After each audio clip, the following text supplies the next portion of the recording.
All right, let's take a look at this cease and desist from WPEngine to Automatic and Matt Mullenweg. So Matt Mullenweg threatened that if WPEngine did not agree to pay Automatic, his for-profit entity, a very large sum of money before his September 20th keynote address at WordCamp US, he was going to embark on a self-described scorched earth nuclear approach toward WPEngine within the WordPress community and beyond.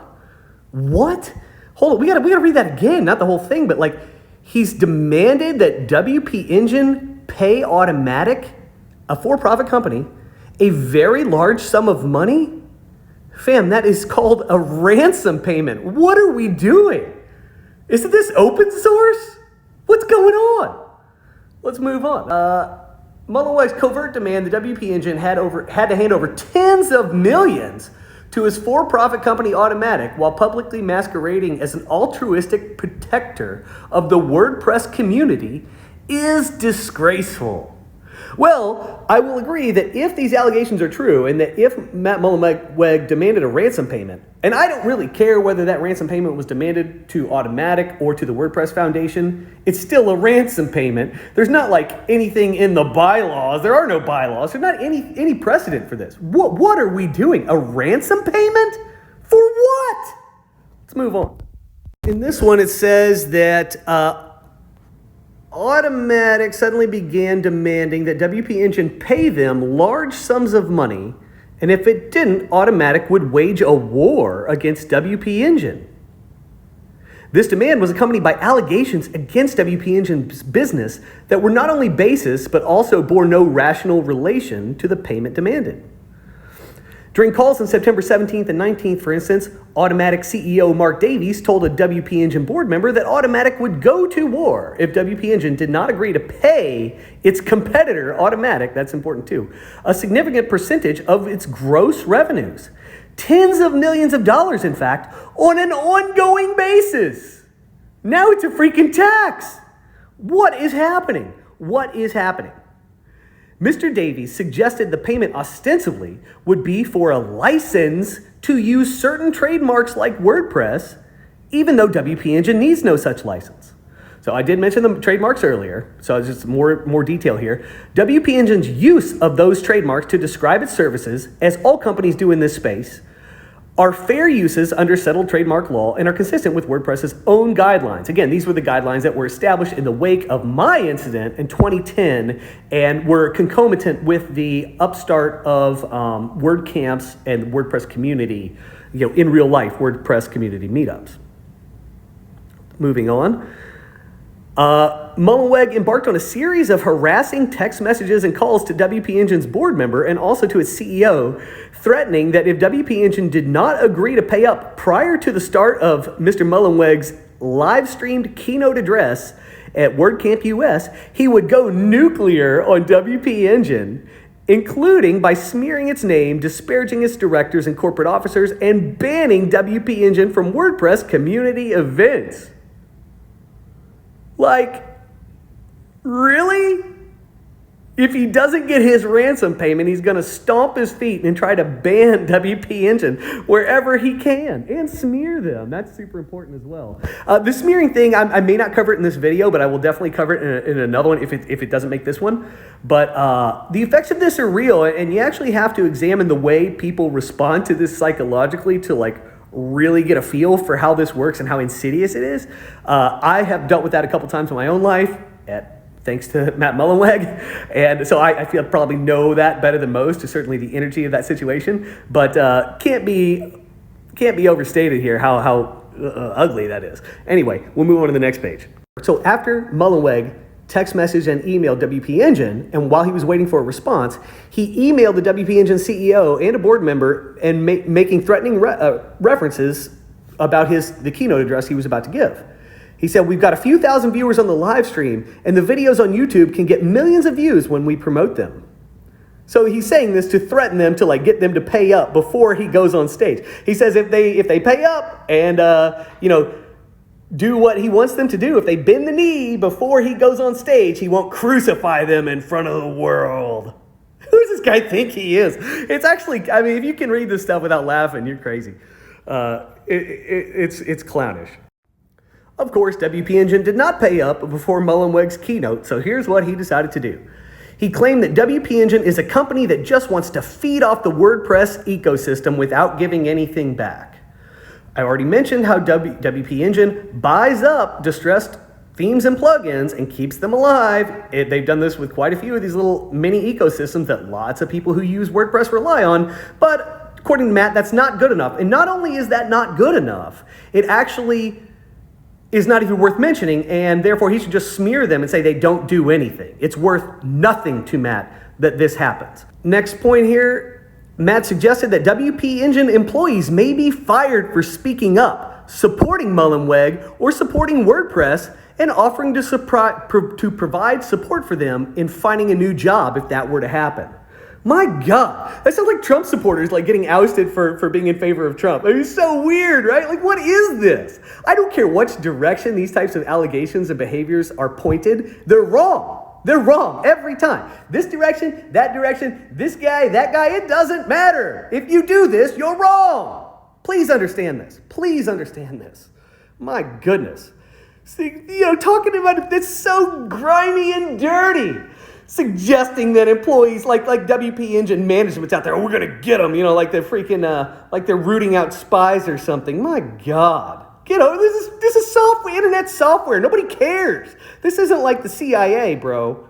All right, next up, he states that every WPEngine customer should watch his speech, should watch Matt's speech, his talk at WordCamp, and then not renew their contracts when those contracts are up for renewal. And again, I mentioned earlier, I want to do another video where we talk about the psychological response of actual people to these types of situations. This will come up because there's quite a few examples of people already lapping up whatever milk Matt Mullenweg is pouring out there. They're lining up to do what he says. I just don't get it. The yes men mentality. It's gross, but it's real. Moving on. Matt claimed that if current WPEngine customers switch to a different host, they, quote unquote, might get faster performance. This is hilarious. He used similar tactics on me back in 2010. This is like an old part of his playbook. Might, maybe. He likes to say that, oh, this is not necessarily better, it's just different. That's what he'll say. Like if you have technology that's clearly superior, he say, that's not superior, it's just different. Dude's a politician. I don't know why he's still in WordPress. He should be in politics. He alleged that WPEngine is misusing the trademark, including by using WP in its name. Patently false, ridiculous, based on a 15-year history of the WordPress ecosystem, and it represents a total about-face in Matt's attitude towards this whole thing. He gave them money. He gave them startup capital. He's an investor, for Christ's sake. And then he gave them their blessing to use WP in the name. He gave the whole community the blessing to use WP in product names. Everybody modified their stuff based on this information back in 2010, 2011. It was a big deal at the time. Everybody knows this. Everybody who was around knows this. And now, why did it take 14 years for this trademark usage to become a problem? You have to ask yourself that. Why now? What changed? What's different? The only thing different is something pissed Matt off. I guess hopefully we'll find out what it is. It's got to be something more real than this, though. This is ridiculous. And then he claimed, I include this last one just because this is classic Matt. He claimed that WPEngine's investor doesn't give a dang about open source ideals. He famously put a piece of code in WordPress called capital P dang it. It's a filter. And he was so annoyed that people would write WordPress with a lowercase p that he created a filter to go through your content and capitalize that P wherever it found the word WordPress being used. But on the first iteration of that, it actually corrected the word WordPress in URLs and screwed up people's sites, and they had to do it again. Anyway, dang it. Grow up, dude. Just cuss. Good Lord.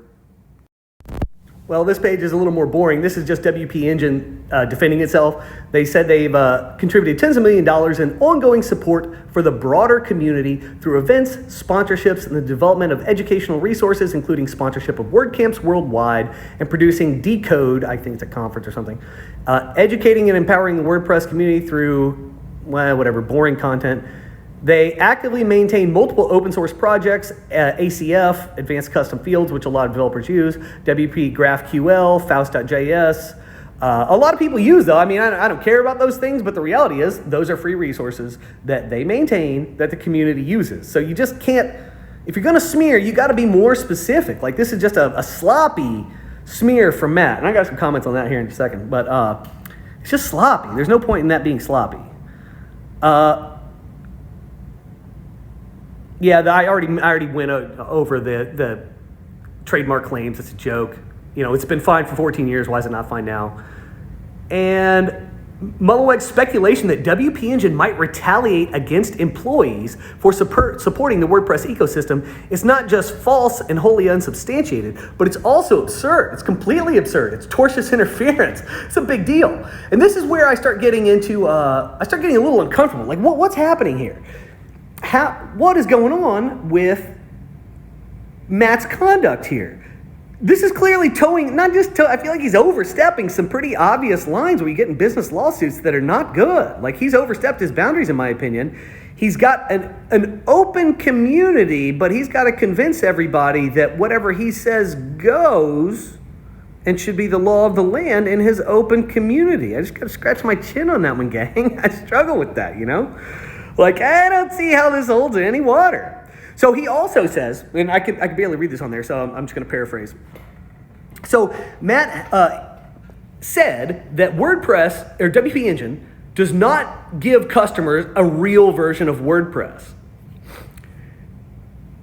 What he means is WPEngine and almost every other host I've seen in the last 10 years, they all modify the WordPress that gets installed on their servers. They do this for a variety of reasons, but the number one reason is because they're able to set up their environment with certain tools that all their customers are going to have.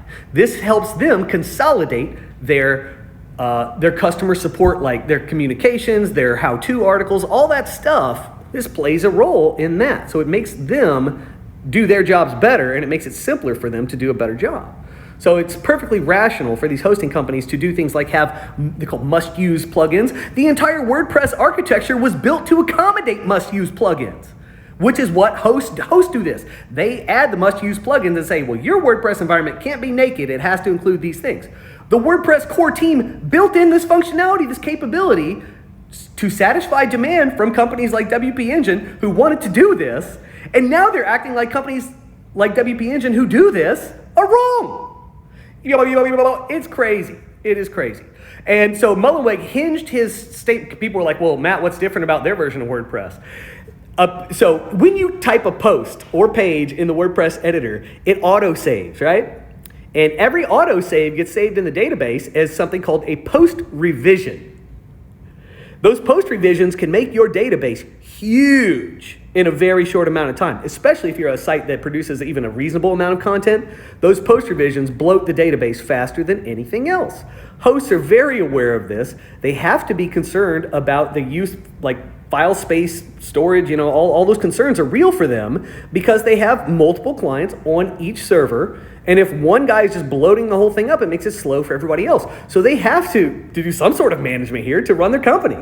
So they limit the amount of post revisions that get saved in the database. So if you have an article with 30 revisions, I don't know how many they keep, but maybe only the last 4 are available or something. So for almost any company, the limited number of revisions aren't going to matter. I can see it mattering if you run an academic journal or something where you have these papers that are updated over time, and so you might really need to know the revision history of a particular document, but that is an extremely limited number of cases, and for anyone who wants to do that, I'm sure they could contact WPEngine and have that lifted under some special thing they'd have to pay more for, or they'd get a different host. It's not, WPEngine clearly not going to be right for everybody. Nobody expects this. It's crazy. So if revisions is really a deal breaker, whoever is needing the revisions is going to figure that out and be able to vote with their money and go somewhere else. It's not something this is not some draconian thing. This is not some sneaky thing. This is not a changed WordPress. Matt is so insane for that. It's just a freaking limited number of revisions, dude, so the database doesn't get pooped all over by a bunch of revisions. Give me a break.